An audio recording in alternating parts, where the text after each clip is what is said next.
Yurak kuysin o'tlarda, mana keldi bu lahza. Bizni chorlar manzillar, omadimiz yor bo'lsa. Qo'lishlashib yuramiz, orzularga to'lamiz. Kimda kimning ko'ngli bor, hammasini bilamiz. Xayr sinfdosh, bugun ko'zda yosh, chalinsa bu qo'ng'iroq yetarmi bardosh. Xayr sinfdosh, bugun ko'zda yosh, chalinsa bu qo'ng'iroq yetarmi bardosh.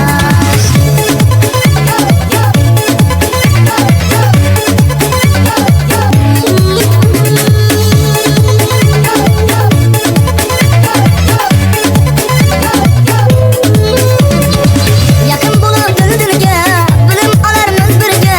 Endi har kim har tomon qayrilib ketarmiga. Bolaligim yillari, o'tar shodon kunlari, shu qadrdon maskanda boshlandı orzu yo'llari. Yaqin bo'lib dil-dilga, bilim olarmiz birga. Endi har kim har tomon qayrilib ketarmiga. Bolaligim yillari, o'tar shodon kunlari, shu qadrdon maskanda boshlandı orzu yo'llari.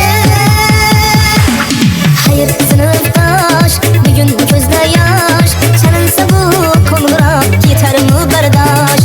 Xayr sinfdosh, bugun ko'zda yosh, chalinsa bu qo'ng'iroq yetarmi bardosh.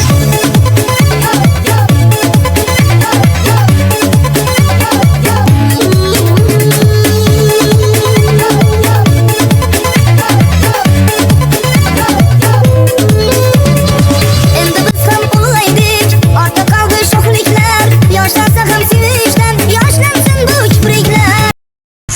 Hayır sınıftaş, bugün gözde yaş. Çalınsa bu qo'ng'iroq yetarmi bardosh.